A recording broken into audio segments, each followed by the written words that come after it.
Good evening, friends, and welcome to the Saturday session by Mindful Living. It's a yet another awesome session in series of our Saturday sessions. We really appreciate your taking out the time and joining us this Saturday. You could have been anywhere doing anything else, but you have chosen to take out time to join us today. And that shows a lot about your intention to make a difference in your life and the lives of your loved ones. And that is something that is truly remarkable. Hats off to you. And I assure you that this investment of time in the session today will definitely be worth your while. What is the first thing that comes to your mind when you think of food? Please feel free to unmute yourself and share or type in the chat. What's the first thing that comes to your mind when you think of food?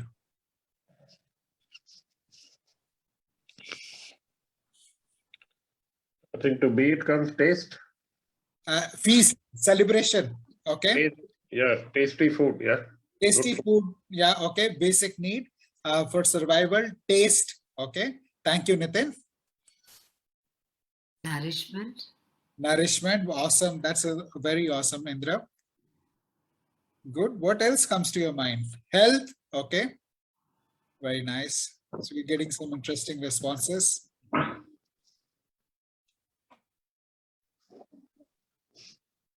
Filling, we are what we eat. Seema, I completely appreciate that. Food is life. Life is food. Cheese board with wine. Red wine, okay. That's an interesting one. Community. So immunity. No, community. Community, yes, community celebration. Yes. What food has got not only it's got it does not only give us nutrition and it does not only fill us or give us life. There is a lot of emotions which are associated with food, and that was something which I kind of discovered recently in my journey. Thank you, Sanjeev ji, for sharing that. As I started developing a more healthy relationship with food, earlier it used to be mostly feeling guilty about eating more or eating less. And, I would tend to swing from either eating more or eating too less or eating unhealthy. So this was something which I started realizing over a period of time, that food is something that impacts my emotions, and emotions impact the kind of food I am eating, and that it also impacts my performance. So those are the things which I started realizing.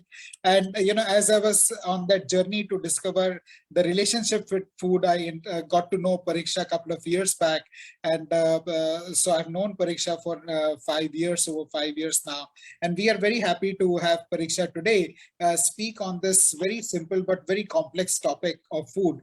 And we couldn't have had anybody more accomplished than Pariksha speak on this. She's an accomplished nutritionist who has worked with organizations like AIMS, Indian Council of Medical Research, and with hospitals like Sar Gangaram, Max Hospital, Manipal Hospital. She's an MSc in Human Nutrition and Public Health, and accomplished expert in digital wellness, who works closely with key opinion leaders across the country and internationally, and is an active speaker at various industry and academic conferences. She's also the co-founder and chief nutrition officer at Little Goodness and School Meal, where they do something which is very interesting: deliver healthy, tasty, nutritious meals to the kids at school. But before I hand over the stage to Pariksha to speak, allow me a minute to introduce myself. My name is Ashish, and I'm the founder of Mindful Living. I started Mindful Living in 2018 with a mission to help 1 million working professionals lead healthier, happier, and wealthier lives. Over the last 3 years, we have conducted over 250 sessions for leading organizations like Tata Group, Aditya Birla Group, IBM, Swiggy, EXL, Hero Groups, many others in the financial services and manufacturing sector, talking to their employees about how to live healthier, happier, and wealthier lives. On the community side, we conduct sessions every weekend, and these sessions are complimentary. And the theme for this month is health. And so this is our first session on nutrition, which is being led by Pariksha. Next week, we have a session on sleep management, and that is something which is also very closely related to our health. And then we will have another one on nutrition towards the end of the month. And in the month of December, we have got exciting sessions on Gita, on the application of Bhagavad Gita to our modern lives. And the first session will be by Mr. Prasoon Kundu, who is author of a book called The Corporate Bhagavad Gita. And the title of that session is Discover the Arjun Within You. And then we have few more sessions, Jeevan Ke Rang, Gita Ke Sang, and Gita and organizational development, which will be taken by other speakers. So stay tuned with us and stay connected to get to know about these sessions. What I'll request Ashmita to share is the link to our WhatsApp community. You can click on the link and be a part of our WhatsApp community in case you would like to know about our sessions, which we conduct every Saturday. So on that note, thank you everyone once again for joining us. And I would like to invite Pariksha to speak to us on how the food impacts our moods. How can we eat and live healthily? Over to you, Pariksha. Thank you so much, Ashish. Thank you so much. And the first thing that I want to, say is for you to connecting me to such lovely people. These connections are for life, no doubt about it. And very, very grateful for the opportunity to talk to you all. Yes, I'm a nutritionist, but I try and practice mindfulness. I've learned a lot from Ashish ji also. Yes, and the correlation between food and us goes way back. I don't remember if any day we talking to our grandparents and they were talking about calories. I don't remember that, right? They worked hard, they ate with all their heart, and they relished everything. At the end of the day, the taste or life or nourishment, all that happened when there was a brain and body connection. Nourishment happens when you are eating something and you are feeling happy about eating something. So we will just talk about this, and please feel free to ask anything in between. It's lovely to have you all here. Thank you for joining me, and I'll be more than happy to answer anything and learn from you all how you practice this or any experience that you all have. So I'll just get started. Just give me a minute while I share my screen.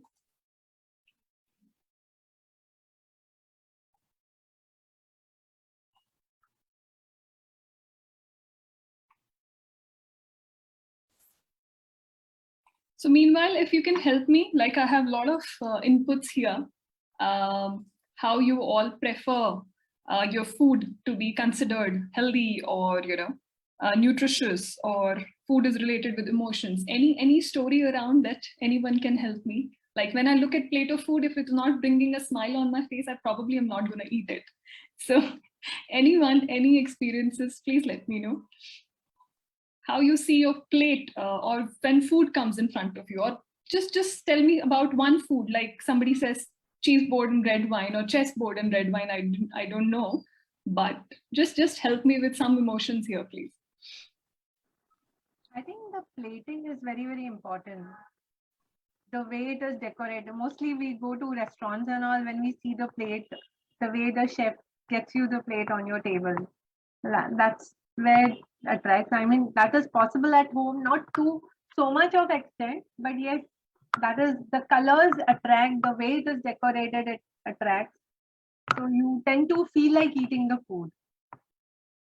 Correct. So we eat with our eyes first, right? It's never that if a prescription, if as a nutritionist, I just write down and say have oats and dates and pulses and legumes and I hand it over to you, you can't correlate, right? That's where the first barrier comes in. Or when you attend, you are about to enter a Udupi restaurant, the smell of sambar, the smell of, it's just awesome. I mean, that's my thought about food, the South Indian food. I mean, Absolutely, absolutely. Yes, that's lovely. Anyone else? Any of the favorite food, or even if they are in bad mood, if you are served that, like, to children, if they're in bad mood, you give them French fries, they'll be jumping up and down, right? So anything, any particular food that does for you, takes the blues away? So there is a response we've got on the chat, which says from Sanjeev ji, he says, smell of masala trigger heavenly feeling. Yeah. Hmm. And there is a solid science behind it with our nasal passage or our feedback mechanism to our brain working. It sends signals to our salivary glands in our mouth, and we start feeling the sensation that we are hungry. So that's amazing, and that's what goes back into, and I love Indian cooking for the same fact, right? It becomes so difficult to talk to individuals, especially when you deal with some individuals who are fighting a disease or dealing with some other ailment, like if somebody is recovered from cancer and their taste buds have died down. You work with aroma, you work with smell, you work with texture therapy so that they can enjoy food even if they're not able to taste it. So these are the kind of things that we are talking about. But yes, there is a very interesting correlation which comes from science, and food is one topic I think today everybody has something or the other from their experience. Today, I just wanted us to brainstorm and understand what we want to practice as an individual, what makes us happy, and then understand, yes, there is a scientific logic to it.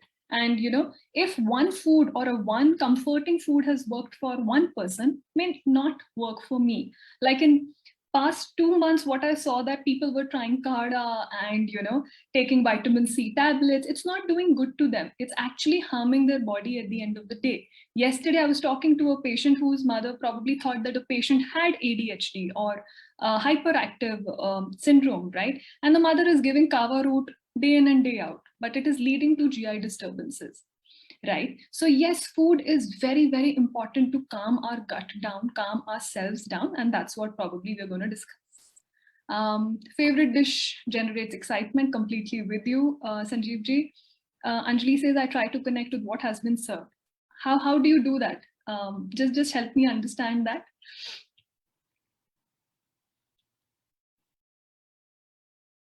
As earlier, one of my group member has said that color, taste, aroma, smile of the serving person, the table decoration, the place, everything. I don't know at that time what connects me. I try to connect with my food. That's nice. That's lovely. And that's what we're talking about. We are human beings. Everything matters to us. So our emotions, our surroundings, what's happening around us also matters. So it's not just about food that is going to calm you down, the ambience. Why do you think that generally when you step in a restaurant, the ambience matters, the music matters, the calming music matters, or a nice music to go with your drink matters, because it is all attuned to your body, your brain, your mind, and your soul. So there is a beautiful combination when it comes to food and mood. And I'll not take much time on this, just touching upon few things that why this is important for us to understand. Now we have understood what kind of food works for us. What is mood? What are emotions to us, right? We all know anger, anxiety, depression, feeling blue, sad, lonely. I think lonely is the most common thing that I'm hearing from the past 3 years now, especially pandemic, when we are not with our closed ones. Do we think that there is anything that we can do with food, and anyone tried anything in last 2-3 years? Help them, didn't help them? Anything, any experience?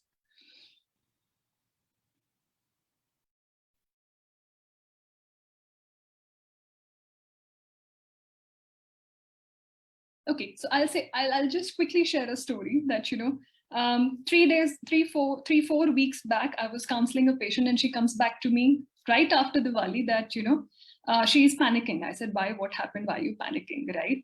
And then panicking is the word that she had already labeled her emotions with, that this is what is happening because I consumed about 2 laddus more than that you had given me in a plan. So my calories have gone up. Okay. So when she realized that my calorie intake has gone up by 200 calories, so that's where the panic button kicked in. And that's probably, I don't know, unfortunate things of having nutrition apps today, which I love to develop because they are made to give us an idea to keep a track on our nutrition, not make us go crazy about number of calories. So she spoiled her entire Diwali just because she was just counting calories, or she was so worried she couldn't enjoy her festival. I mean, and I was like, I was gobbling up laddus because it's a festival, right? So how you want to handle a particular festival, a happy occasion, it's up to us. But sometimes there are certain things that you really can't fight, right?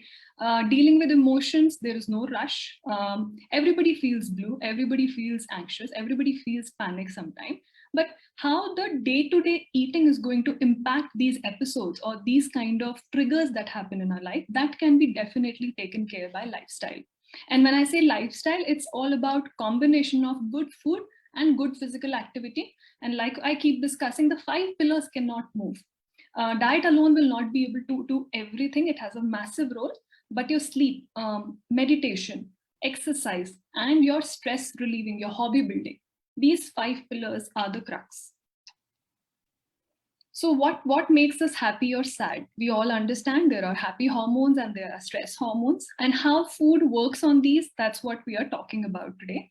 There are 4 good hormones, happy hormones that keep you happy, right? Dopamine is the one that is about a reward hormone. So anytime you give a kiss to your child or you're trying to reward somebody, that's what is released in our body. And there have been massive amount of research around it that how dopamine itself will control your blood sugar. Simple, rewarding them, right? So if they've done a good diet plan, I just give them a reward. You have a cheat plan, go enjoy a laddu, and that's what good dopamine will do to their blood sugars. No hard and fast rule, right? Then there is another one, oxytocin. It's the love hormone. We all know why we have that energy, excitement around us. All that settles down is oxytocin. Endorphins, it's the calming hormone, and exercise is the mantra to increase endorphins. But there are a lot of food ingredients that can help us increase our endorphin levels. And serotonin, of course. It's called the willpower hormone. So there are a lot of data that says that if we have a clinical manifestation where one of these hormones are low in our body, that could be due to various reasons, we will be prone to depression, anxiety, panic, and things like that. And sometimes people say that this person has this kind of a nature. He's always anxious. He or she is always panicking. It's not in their control. It's their body type. Right, but all we can do is that suggest to them that there are ways that they can take care of it, and lifestyle measures like diet and exercise diet and exercise become very, very important to take care of these blues very, very easily. When we talk about stress hormone, like I was hearing that somebody had a stressful day, it was a stressful Saturday, though it is a happy thing that you were engaged in an activity, or you were doing something that you want to do, it's passionate thing, still a stress is a stress. Be it a positive stress or be it a negative stress, your body needs some amount of rest, correct? So stress or cortisol, I mean the hormone that leads to bad stress in the body is the cortisol, right? So now whenever we are stressing out, this bad hormone or stress hormone sends our metabolism for a toss.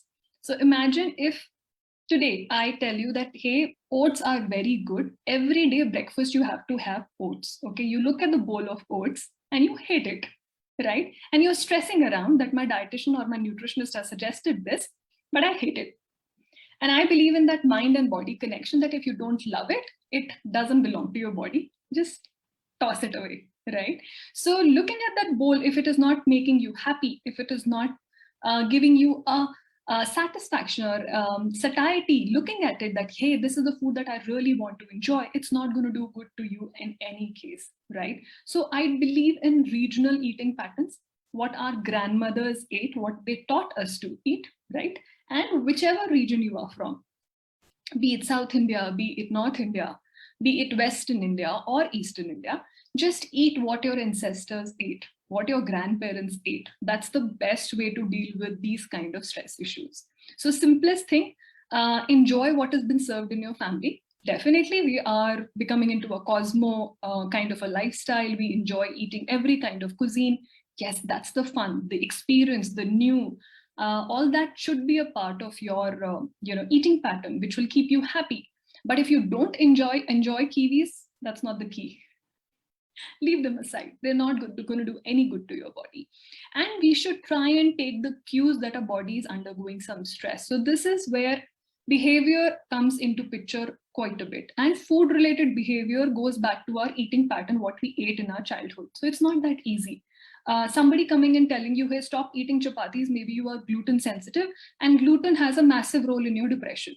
I don't believe in that. Yes, gluten might be one of the factors which is coming. Gluten is a protein that comes from wheat or chapatis or bread, but it's not bad for everyone. If you've been born and brought up eating chapatis, it's not going to do any harm to you, right?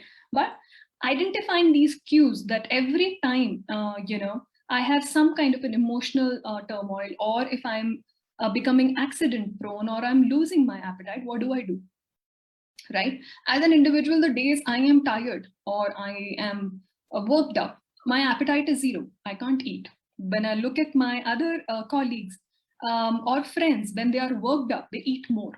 They tend to eat twice, right? So every individual is different, where how they react to food is different, how their bodies react to emotion is different, how they handle acceptance is different, right? So there is a lot of science behind it, which says that once you have accepted that this is what this particular food is going to do to my body, and this is the quantity that I'm going to enjoy it, it's absolutely fine. If you've enjoyed a very healthy lifestyle throughout the week, there is no harm sitting on a Saturday evening, enjoy a cup of, good dessert, or enjoying alcohol with the right type of snack. Snack is a bigger culprit than the alcohol. I'll come to that. But you can easily enjoy that. Why not? You've earned it, right? And if you're doing it in a very mindful manner, there is no harm to it. It's perfect.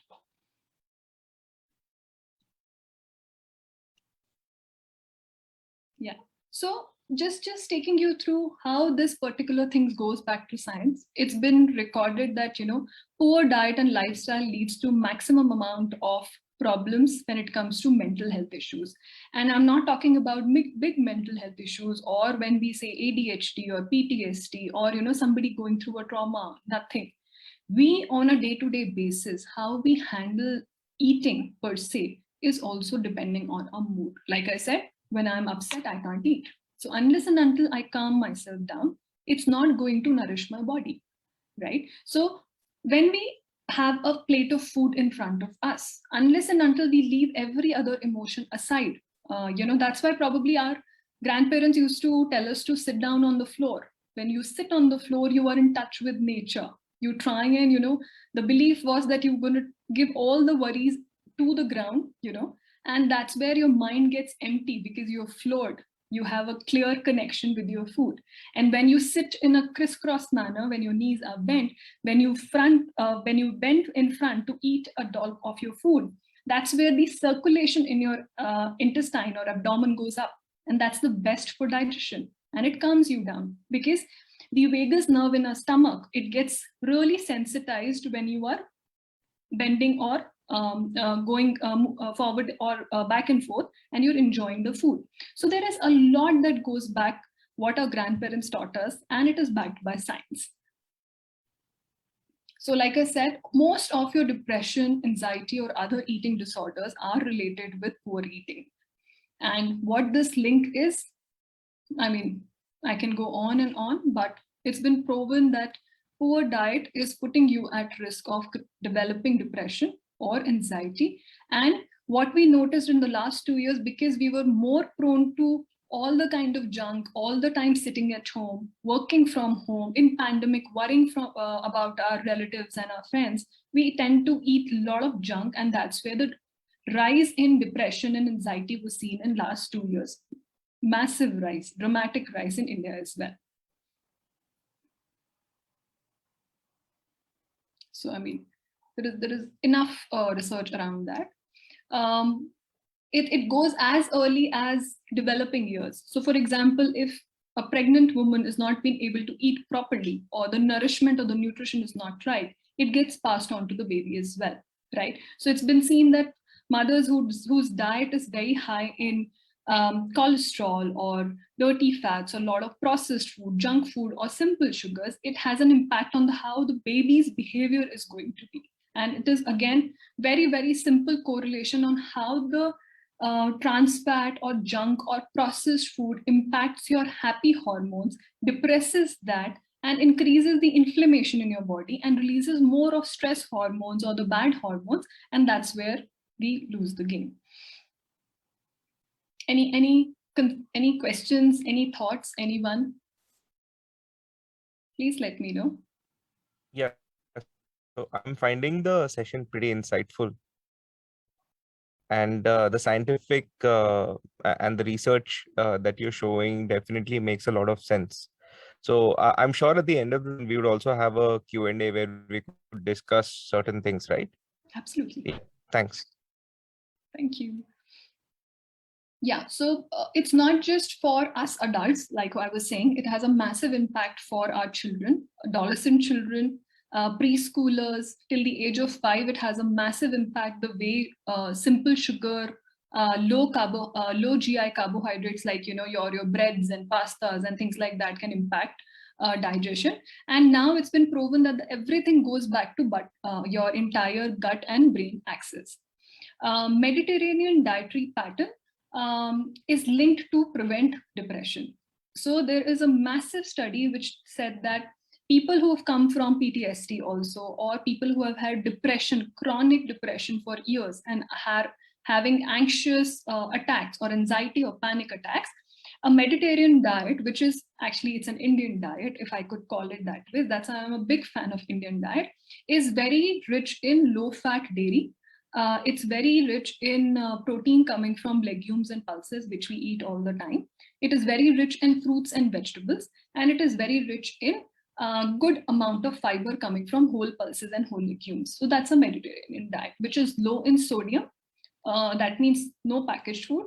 Avoid as much as packaged food as possible, and enjoy every seasonal fruit and vegetable that is available.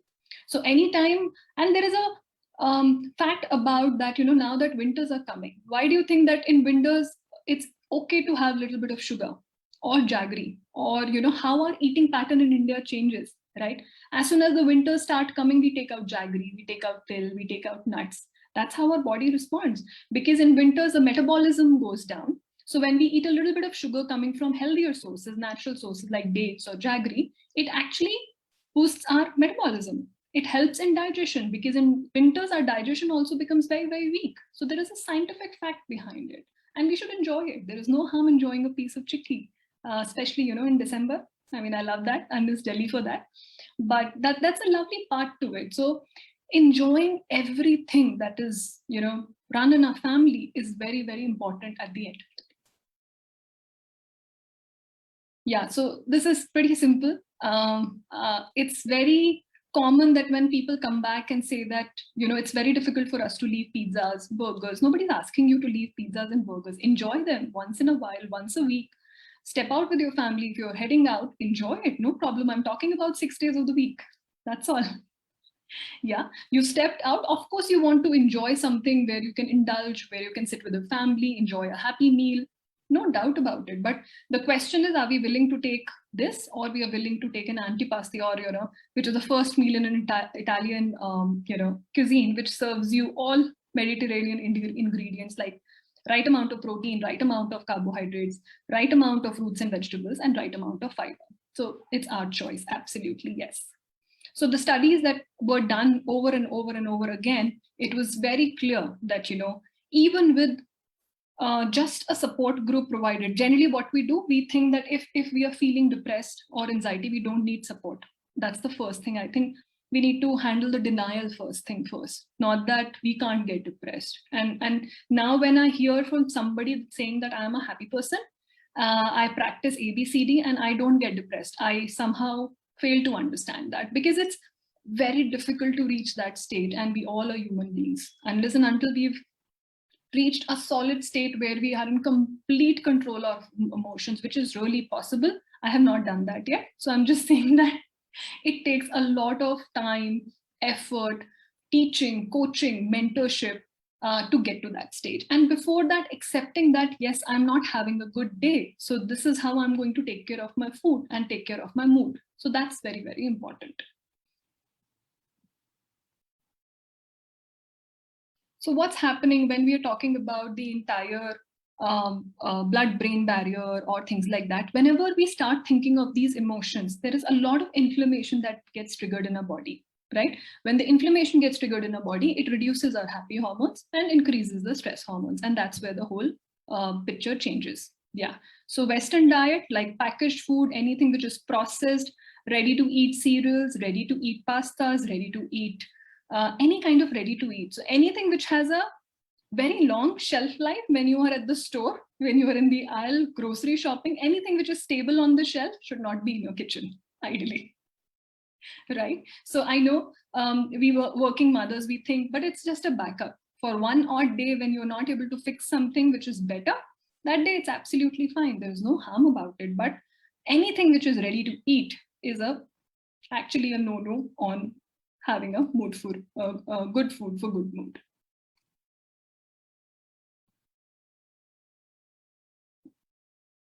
Yeah, and then again, when I talk about high fat and high sugar diet, there has been clear markers that how this entire thing impacts our gut. And when it impacts our gut or our intestine or our digestion, the entire brain, the happy hormones or the inflammation that starts happening around the neurons will eventually put you on the course for depression or anxiety or panic. Don't worry about that. Yeah. So this is how we can understand a poor diet, which is again high fat, high sugar, ready to eat, on the go kind of food. Average diet, which is good. We are taking care of our whole grains and whole pulses. We are trying to have fruits and vegetables. Still the micronutrients are not met. And something which is mindfully eaten. It is planned. It is relished. It is thought of that this is going to nourish my body, has a different impact altogether. So I'm a big fan of this author, Louise Hay, and she talks about the correlation between food and how you see the food, which Ashishji was just talking about, right? So there was a beautiful study that they did that, if I offer a bowl of curd in this weather to an Indian mother, how that's a myth, right? That, if you eat a bowl of curd, you'll fall sick or you'll catch a cold. Unless and until somebody has an allergic response to it, I completely understand. But otherwise, so if the mother or the individual thought that this is going to give me cold, and they have a meter on which they check the emotions and how a person is perceiving a food, and they ended up having cold in 3 days, whereas the individual thought that, hey, curd is good for me, it has protein, it has calcium, it has probiotics that's going to give me immunity to fight cold and cough in this weather, they didn't fall sick. Right? And the other parameters on their health were controlled. So it's not that one will be healthy, one will be not healthy, nothing of that sort. It's pure correlation to how you see food in your plate. Simple, right? So if you see a plate of fries, right? And if you're looking at the fat on it, definitely it's going to clog your arteries. But not that I'm saying that I'm a big fan of fried food. It is very important that the myths that we have around food, we let them go, understand the nourishment that is behind it, and try and enjoy it when we are with our family, friends, or eating food itself. And like I think Indraji was mentioning that, it's very important that we sit in peace and enjoy our food, right? Very, very important. How it impacts eating when we are in a meeting, when we are doing a working lunch, or when there is a lot of chaos going behind us, it is not going to work for us, right? Food needs your eating area, your dining area has to be calm. Your kitchen has to be calm, right? What my grandparents or my parents taught me is that the way food is cooked also has an impact on emotions. And it's a very beautiful thing that goes back to Ramayana as well, that, there is Rajas, Tamas, and other third, which I can't remember. It's the thoughts in our mind when we are cooking the food, right? So in olden days, why we used to hire a proper cook who was a Brahmin or, who was somebody who used to calm himself down and cook, because they understand the emotions and the thoughts that are going in cooking is going to have an impact on the emotions of the person who's eating the food. And that science is beautiful. I'm a big fan of that. So I believe in that, that Mindfulness or having a food for mood begins there. Involve your family in cooking. Enjoy cooking with them. Eat in a calm and a composed manner. And nutrition, I mean, nutrition science is very simple. Our plate way is very simple, right? So enjoy in that manner. Now, we all are listening to a lot of stuff these days around probiotics, prebiotics, how gut impacts our entire nutrition. So a lot of research or a lot of science proved that, you know, the entire bacteria pool that we have in our intestines, right? There is a good bacteria and there is a bad bacteria. So the good bacteria's job is to absorb or convert some amount of micronutrients in absorbable forms. So if the good bacteria is low, the absorption of right amount of vitamins and minerals is getting compromised. That means we are not getting enough nutrition. Now, when the bad bacteria goes little above its normal number, it impacts our brain. How? By increasing the inflammation.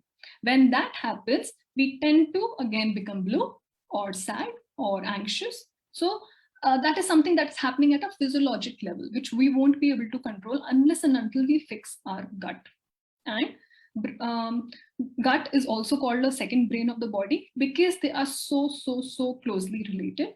So when we feel anxious or before a test or an exam, don't we feel butterflies in our tummy?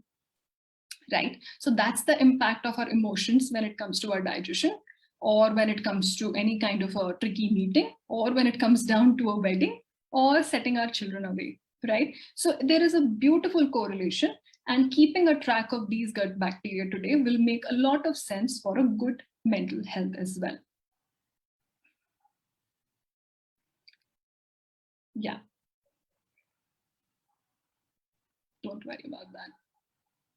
Yeah. So diet induced, or the way we eat our food, right? How it improves or decreases the entire bacteria in our stomach is very powerful, right? So if we are eating the grains that we are born and brought up, so for example, somebody is born and brought up in South India has to have rice.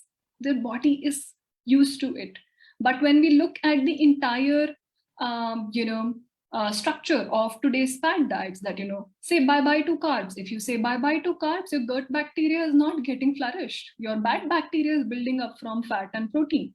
So good bacteria needs good amount of carbohydrate, which comes from your rice, ragi, jawar, bajra, all multi-millets, right? We don't have to let them go, correct? Now, in the last couple of years, when the keto diet plans increased, how the gut bacteria has impacted the entire mental health is dramatic, right? So really have to think through whenever you're trying to adapt to a particular type of diet, how we are going to use it, how our body is going to respond to it is very important. But my suggestion, please enjoy your rice and rotis and your breads and your pastas, and, you know, whatever type of it. Yes, you have to fill it with fiber, which is coming from your sabzi or dal or chapati or your vegetables and salad, but please enjoy your carbohydrates. Another thing, everybody thinks that if I want to be healthy and happy, I need to reduce weight. I don't see a correlation though, but the good part is that most of the people who are trying to stay away from calories have started adapting to artificial sweeteners. And massive amount of research today that is coming from a long-term data is saying that artificial sweeteners, yes, they're not giving you 2 calories extra. So a sugar gram will give you 4 calories. An artificial sweetener will give you 1.5 or 2 calories, right? But it's giving you, right? And at the end of the day, your gut bacteria is not getting nourished, right? Your liver will have to work extra to throw it out of the body because it's a toxin. At the end of the day, body has to clear it, right? So who are we doing any good to? Not our gut, not our body type, not our body shape, and definitely not our emotions. So that's what we need to think. Use a healthier alternative to sugar, and the brain channelizing what we call, right? You know, enjoying little lesser sugar as it is. So if you're enjoying 3 teaspoons of sugar in your cup of tea, maybe increase a little bit of low fat milk, because milk also has natural sugar, which is lactose, and reduce the sugar itself, right? There's no need to jump onto artificial sweeteners at all. Yeah, so again, a lot of research on same gut microbiota and mental health. Yeah, so same story. If we are trying to control our emotions as well as trying to prevent any kind of depressive episode and things like that, diet plays a massive role. Yeah, so like I said, any type of good fiber, protein, and the entire combination that we're talking about has a massive role when it comes to taking care of your good bacteria in your tummy. Fiber coming from whole grains, pulses, fruits, and vegetables. And polyphenols, these are the bioactive compounds which you will see in cauliflower, beetroots, all colorful fruits and vegetables, nuts and oilseeds to give you a good gut health. Say no to processed food, high-fat diets. They are very, very toxic for our gut. And like we were talking earlier, it's very important that we understand from today that, you know, something that we can manage or prevent by a good healthy diet or a nutritious plate. Why wait for some time and then be, you know, dependent on antidepressants or something other than that? Yeah, this is again, it's not okay to say that, hey, I'm going to have all the junk and I'm not going to worry about my micro minerals and macro minerals, and I'm going to take supplements, right? It's not the same.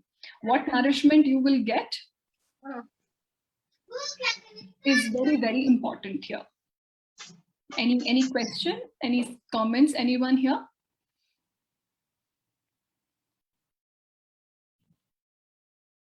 Okay. Yeah, so I'll just 1 second. Yeah, so in depression, it's a very simple thing to understand here that few nutrients like omega-3 fats, which can be easily obtained from chia seed, flax seeds, and walnuts.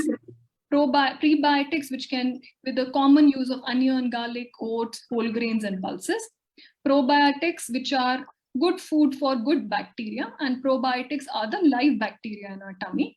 Yogurt, fermented foods, kefir, kimchi, all your dosa, idli, you know, pesarattu, which is fermented and made, gives you good amount of probiotics.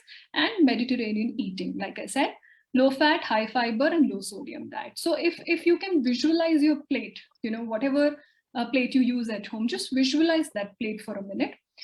Divide that into 4 quadrants. Yeah, 25% of that plate you fill with rice, ragi, roti, bajra, anything which is made with these kind of grains. 25% of the plate you try and keep for protein, which can come from dal, sambar, rajma, chana, chola, lobia, chicken or fish twice in a week, and any milk and milk product, paneer and peas and things like that, right? Another 25% of the plate, you fill it up with salad or some good amount of fiber. It can be anything. It can be capsicum, it can be carrot, it can be anything that you would like to have here. And the rest 25 can be a seasonal vegetable. Yeah. Somebody raised a hand here. Yeah, this is Sanjeev here.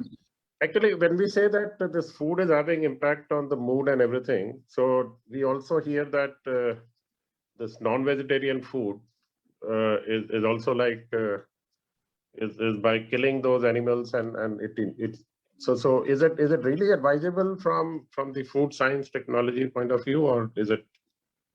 We know that it's good for protein and a lot of other nutrients which we need. Yeah. But this aspect, how would you comment? So it completely depends on how the animal was treated. I would not deny that part, because the nourishment that has gone into it definitely had an impact on their emotions before how they were handled. But on the other side, pure nutrition science side, I don't mind. If you are born and brought up on eating chicken and fish from your childhood, it'll do good to your body. So I mean, it completely depends on how you feel about that particular, consumption. So I'll leave that choice definitely to you. Okay, thank you. Because if it is raising questions in your mind, or if you're feeling that, you know, or you're contemplating the thought, should I or should I not? I think the good idea will be to come to a conclusion saying that, yes, I'm okay with it or I'm not okay with it. So that will be very important before you consume or go ahead incorporating chicken and fish in your diet. Okay, thank you. My pleasure. And yeah, so foods to avoid, this you will see common. There is no rocket science here. Everything when it comes to mental health, it will be talking about healthy fats, low sugar, low trans fat, and anything that you want to avoid, just avoid packaged food if possible. If you're worried about that, what's going to happen to snacking and things like that, just make sure we follow something like what our grandmothers used to follow. There are a lot of home bakers today who are making good home-based healthy snacks which are not mass-produced. They will be also a very good option. Or otherwise, we can take out some time on the weekend, involve the family. So I remember, I mean, as soon as the winters used to set in, we all used to get in the kitchen and start making these chikkis and, marundas and, all those matris and all, and we stack them for the entire season, right? That's a good idea, a family, time together. Food for mood now. So omega-3 fatty acids or EPA or DHAs, they have been proven to have reduced clinical depression and clinical anxiety or even panic attacks, right? How they work is that they reduce the inflammation around our neurotransmitters, our brain, who's thousands of neurons firing, right? So the in between what is happening, inflammation is blocking it, right? And that's what leads to confusion, dilemma, contemplation, or even depression and anxiety. So omega-3 fatty acid reduces that and tries to improve your entire communication that's happening in the brain. So very, very important. But another thing that I would like to sensitize here is that flax seeds, chia seeds, sabja seeds, whatever nuts we are trying to incorporate in our diet, there are omega-6 also, or a different type of fatty acid, which is pro-inflammation. In the sense, it increases inflammation in the body, right? So when you are consuming anything, you've heard that, omega-3 is good, I should incorporate chia seed, I should incorporate sabja seed. It's important to do it in a scientific manner. So 1 tablespoon is more than enough. Otherwise, if you keep having 3 spoons, 4 spoons, so I see a lot of people preparing chia seed based smoothies and things like that. So much of chia seed is giving you omega-6 also, right? Which is going to worsen your inflammation. So it is going to worsen your mood. So everything in a scientifically planned manner, 1 teaspoon, more than enough for a day, right? Then vitamin and B complex that we can get from whole grains and pulses. Vitamin B12 and folic acid, very, very important when it comes to your memory, your cognition, your response to other human beings, right? But difficult to get it on a vegetarian diet. So if you're practicing going on a vegan diet plan, make sure you supplement your diet with vitamin B12 and folic acid. Yeah, vitamin A, all colorful fruits and vegetables can give you this, no need for supplementation. Vitamin C, again, very, very easy to get from citrus fruits, and make sure that you're trying to get it from seasonal fruits, not just that, only kiwi I will have, like I was giving you an example earlier, not needed, right? Iron, magnesium, and zinc are very, very important. These are food sources that we can incorporate. Good part about Indian cooking, right? The herbs and spices that we use are very, very effective, right? Saffron has been proven as a medicinal value when it comes to treating depression or anxiety as well. So a saffron milk might help, or just a saffron tea will help in calming down, right? Turmeric, the bioactive curcumin, helps in reducing these symptoms as well. Use all these ingredients in your daily cooking. Nothing fancy is needed. Just incorporate all these ingredients together and enjoy a healthy plan at the end of the day. Same thing goes for anxiety as well.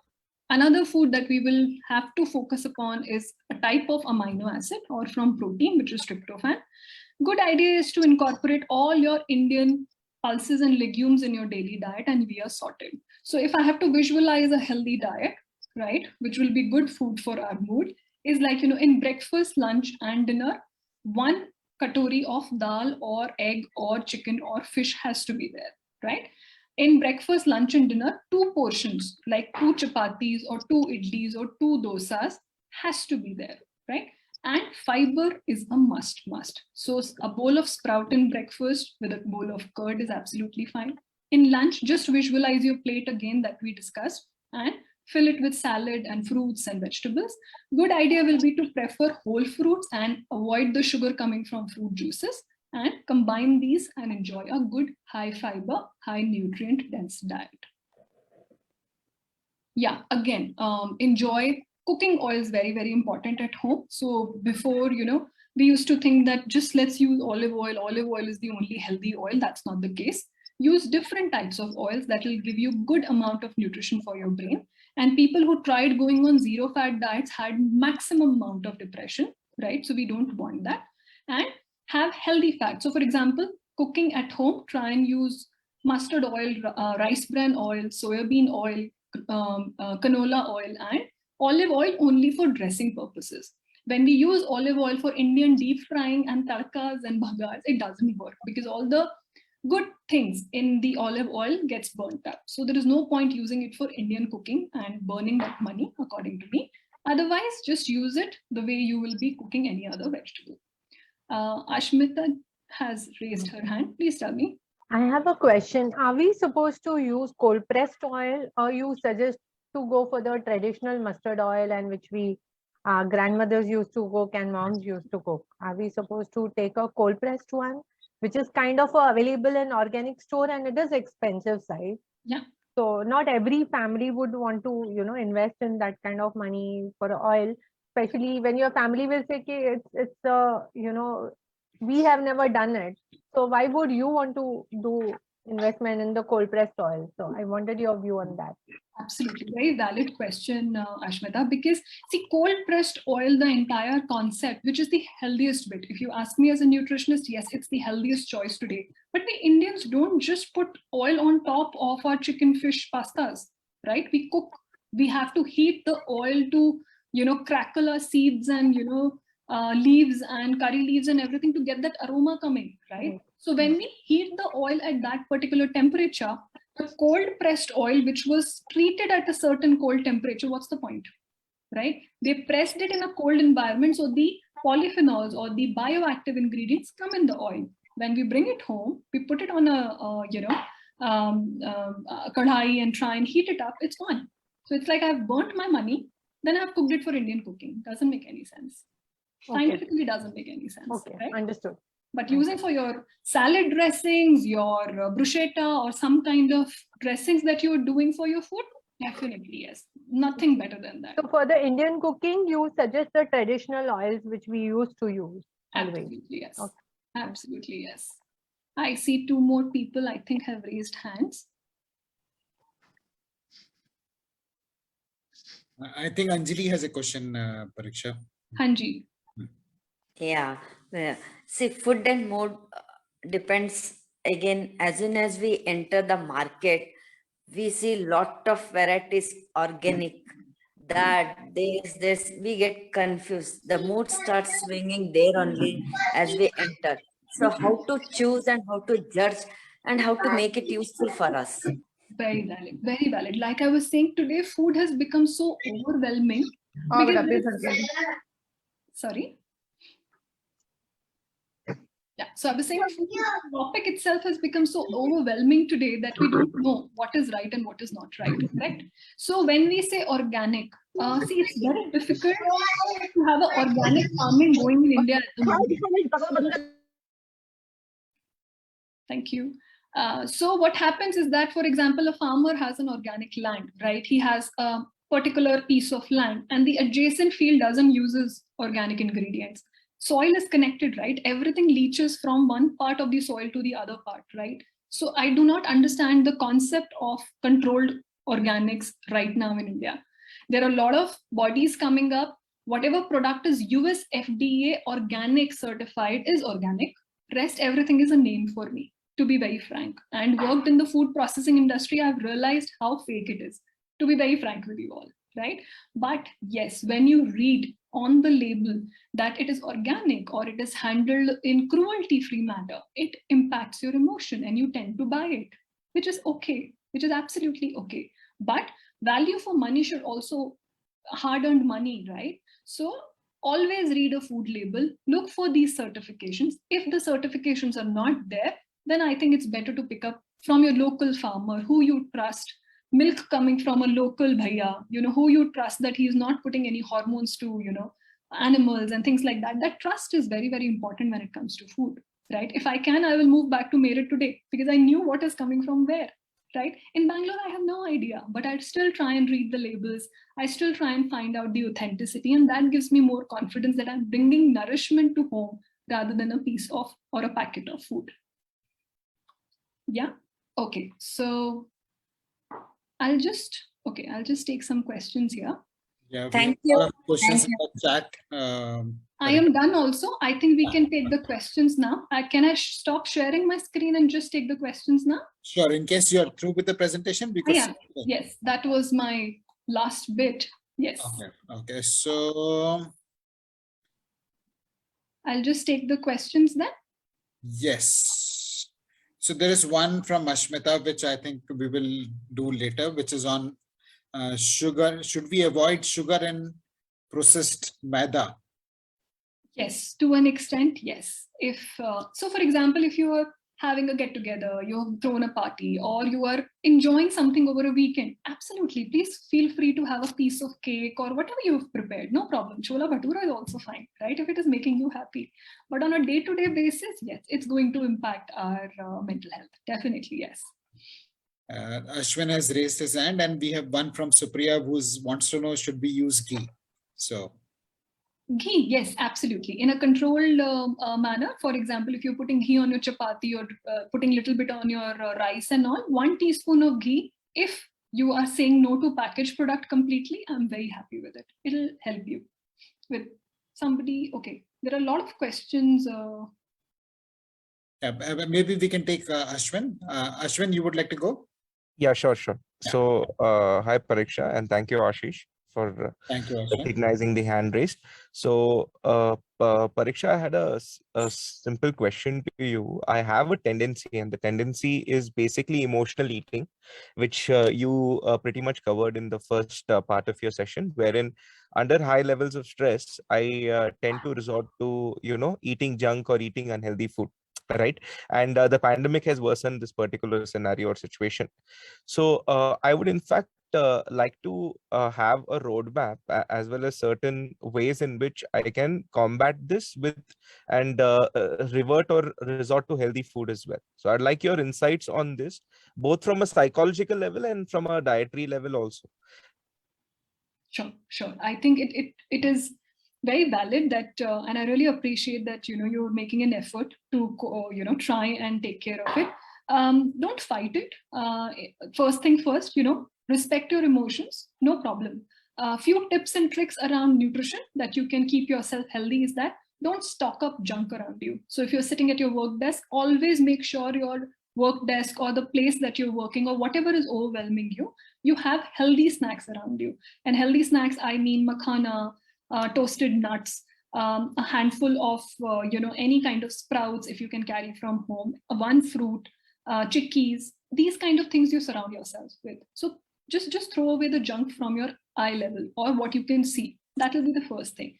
Second thing, what we try when we are dealing with, when we are in, just trying to eat, just to calm ourselves, is writing down how you felt at that time and why did you feel the need to eat something. And I know it's very difficult to find that time because you're into 100 things. So simplest thing is surround yourself with healthy eating options. And I think you all have my email ID. I'll be more than happy to send you the list of healthy snacks that you can surround yourselves with. In fact, that's a very pertinent point to bring up at this stage, Pariksha. In case anybody would like to get in touch with you, how can they reach out to you? I'll put it in the group if everybody is a part. Otherwise, just reach out to me at pariksha.rao@gmail.com. All right. I'll put it in the chat here itself. Please reach out to me. No problem. Thanks for that, Pariksha. And what I'll also ask Ashmita to do is share the feedback form in the chat. So we would appreciate, Naveenji, give us a minute. We will take your question. Request you to share your feedback. We have been seeing your feedback coming in the chat, but we'll be happy if you can fill out the feedback form for us. Your feedback is very important for us. It takes less than a minute to fill out the feedback form. So please fill out the feedback form and then we will continue. And once you filled out the feedback form, please type FD in the chat box. And while you're filling out the feedback form, I'll share for the benefit of everybody that the next weekend, our session is on sleep management at Ashmita, that's 12 noon or 5 p.m.? It's at 5 p.m. 5 p.m. Next Saturday, 5 p.m. Is our session. So please block your calendars for that. And please also share the, Ashmita, share the WhatsApp link. So in case you would like to be a part of our community and get to know about our sessions, which we hold every Saturday, you can click on the WhatsApp chat link and be a part of our community. And I understand this is also 6 p.m., which is the closing time for our session. And I also understand there are a lot of questions which we would like to answer. We will not like to leave you till your questions are answered, but there are some people who would like to leave. So for those of you who would like to leave, I would like to thank you for joining us today. You may please feel free to leave. Stay connected with us through our WhatsApp community. We are social. We are on YouTube. We are on LinkedIn, we are on Facebook. So stay connected with us, and we look forward to hosting you, to welcoming you next week again on a very important session, which is sleep management and how it impacts our health. And for those of you who would like to stay, who have questions, please feel free. Pariksha has very kindly consented for another 15 odd minutes for us to take questions. So we will take all the questions one by one. Thank you. Thank you, everybody. Yeah, can I ask a question? Yes. Yes, yeah. I would like to know about recently that we have this intermittent fasting or having just 2 meals a day. Can you just throw some light on that? Sure. So intermittent fasting is a concept where we say that, we will eat at a certain time and we will rest our digestion for a certain time. So it can be 14-10 or, 12 and 16 pattern, where we say that for 12 hours, which we generally do, that we're not going to eat when we're going to sleep. And then we try and increase this period so that our digestion gets some amount of rest. To some individuals, to some body type, this works and works wonders. If you're trying to detox your system or trying to give your body an entire rest from digestion and putting food in your body, it works. But there are individuals either with some underlying condition like diabetes or hypertension or migraines, that might not be a very good idea. So it's a very individualized response that is seen on intermittent fasting. But yes, on a concept on giving your body a rest and having a very planned eating pattern is very good idea. Like, we try and, so for example, when a doctor writes a prescription, the drug has to be taken or the medication has to be taken after food at a precise time. So if we tell our body that every day my breakfast is going to be between 8 a.m. and 9 a.m., every day mid-morning snack will be between so and so much time, lunch will be this time, that's the discipline our body also gets into, and it respects that. Because it understands now I have to work, now I have to rest. So it's a very good thing that we can teach our body, and it is a long-term solution. Thank you, Pariksha. Thank you. Yeah, Naveenji, you have a question? I have a question. Yes, please. Pariksha, thank you so much for a nice session. I'm a vegan for the last, almost 8 years. And now I'm trying to, I have followed a kind of a detox. In a sense, I just want to clean my system. So I'm only on the fruits and salads and on the juices. Trying to reduce the cereal consumption as much as possible. Okay. Sometime I take, maybe, this millets, khichdi or maybe a jawar roti, etc., etc. Is that okay to continue? Because I love eating fruits. I love eating salads because I believe that these are the love letters sent by the God, and this is what our body needs. So is that okay? Do the fruits and vegetables provide you all the nutrition which the body needs? Two answers. If it is working for your body till a certain age, it's good. But second question that you asked me, that fruits and vegetables can give you all the nutrients, that is no. Because they will lack protein. So carbohydrates are not worried because it's coming from fruits and vegetables. Minerals are coming from fruits and vegetables, but the protein part is missing.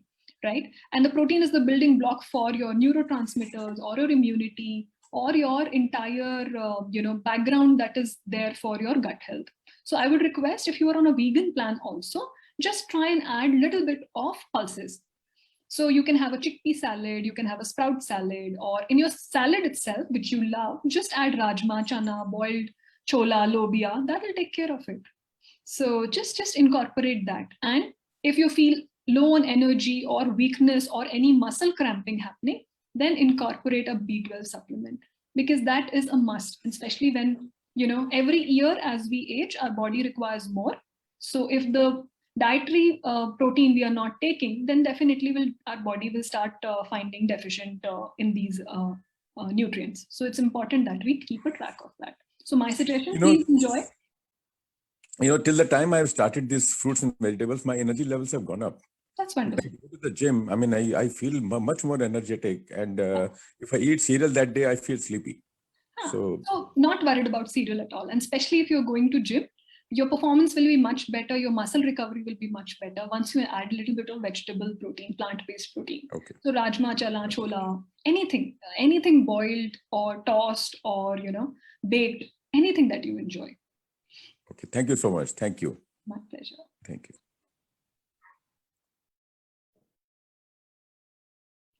Lots of questions on the. Can I ask? Yes, please. Yeah, thank you. Thank you so much for the session, first of all. It was really wonderful and enlightening. Thank you.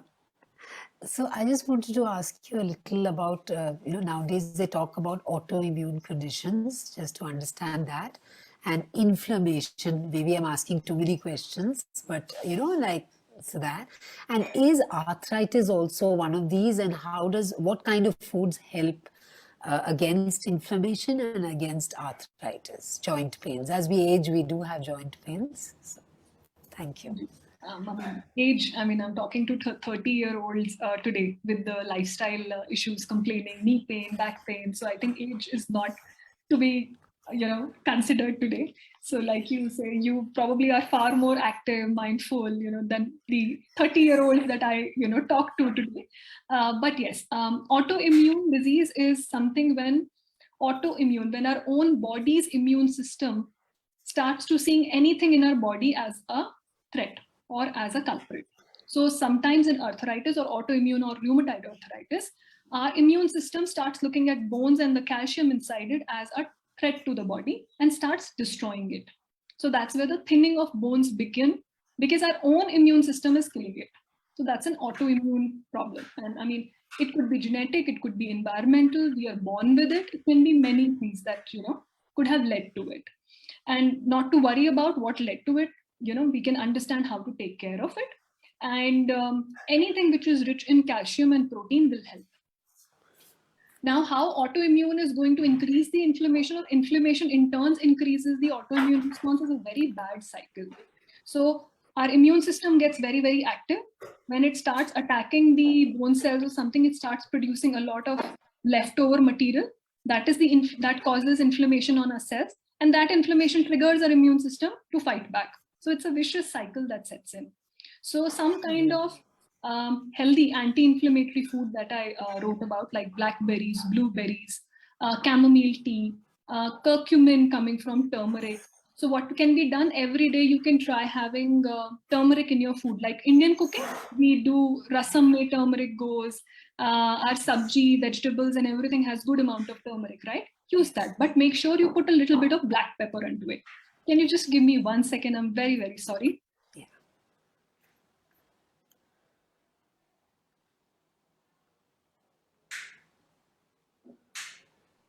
So sorry. I was saying about curcumin. So now when we add haldi, the entire anti-inflammatory response will come when we add black pepper to it, because it opens up the keys, right? So always remember, when you are taking haldi, doodh or curcumin to reduce the inflammation, always add black pepper to it, so that it works in your body, right? On the other side, just keep simple sugar like juices and colas and other stuff low, and increase your protein. Like I was talking about plant-based protein coming from pulses and legumes. So if you're eating idlis, make sure there is a must sambar in your plate. There is a must peanut chutney in your plate. but peanut chutney, not coconut chutney.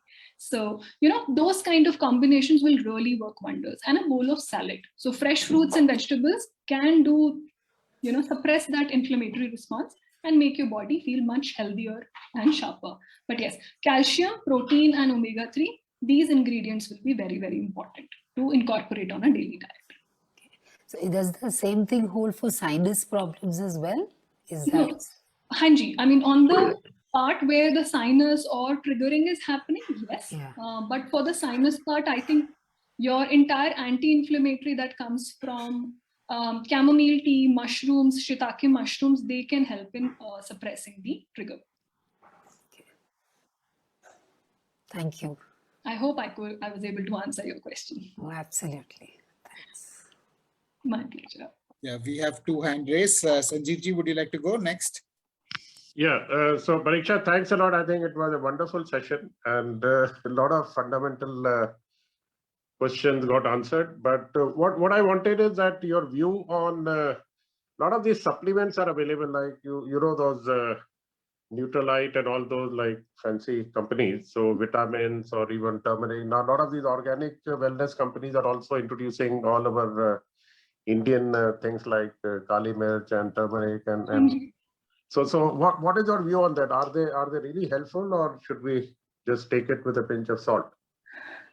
With a pinch of salt, but if there is a condition which can help you with that bioactive, definitely. Even I would suggest, like I said, sometimes we can't make meet ends with our dietary intake for B12 and iron and zinc. Other than that, I think there is nothing that we can't meet through our natural diet. So for example, if you're talking about curcumin, like if we have established the curcumin brand that we are a turmeric brand that we are picking from market, you just have to dissolve it with milk and have it, or even just have it with water, warm water, not a problem, right? The protein supplements that everybody is talking about today, unless and until you see a certificate which talks about metal loads, right? Nobody is talking about metal load in India. And we're only talking about plant-based protein, Correct. pea protein. When they blend into the industrial blender, the blenders are made with metals, right? That load comes into the protein, right? So definitely the nutraceutical market has to elaborate more on that. But I'm saying take it with a pinch of salt. Unless and until there is an indication, keep supplements on the shelf only. But yes, if you have a health condition, meet with an expert. They can tell you that 3 weeks you need this, 4 weeks you need tryptophan, and things like that. So I think that will be the best way to plan. And if you manage your daily eating pattern in Indian format, the way we eat, and the plate method that I was talking about, I think we are good. Sorry. Okay. Thank you so much. Thanks a lot. Yeah. Thank you, Sanjeev ji. Ashmita, you have a question? Yeah, I have this very interesting question. There are we have been brought up in a culture where we don't eat onion and garlic in few months, like the Shravan or the Navratris and all. So as per nutrition science, is it a good thing for us, or we are missing out on some nutrients? My question is. I respect that part because, if I go back again to our epics and where I understand how garlic and onion was originated from our mythology, I completely respect that those 2 months we don't eat. And there is a scientific background to it because suddenly the weather changes and when Navratras come or when we are fasting or Easter, anytime, you pick up any religion, it's the change of the season. And the crops can get really compromised very fast, right? So there is a scientific reason behind what our Hindu mythology said, and I respect that. And you're not going to lack any nutrients per se. So just incorporate colorful fruits and vegetables for sure when you're not consuming onion and garlic. So it will give you a good amount of bioactives that are there in onion and garlic to protect your immune system, and we are good. Thank you. Thank you, Pariksha. That was very insightful. My pleasure. Any more questions? We have tried to do our best to cover everything that was there on the chat and those who raised their hands. But in case there is anything that has been missed out, please feel free to raise your hand or unmute yourself and ask the question. We will wait for another minute or so, and then we'll bring the session to a close.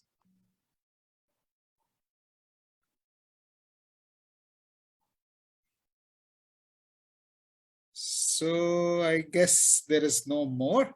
Thank you, Pariksha, very much for this insightful session. There was a lot of science you brought into the session, but personally for me, one big takeaway was eat what our grandparents used to eat and eat how they used to eat, which was sitting on the floor.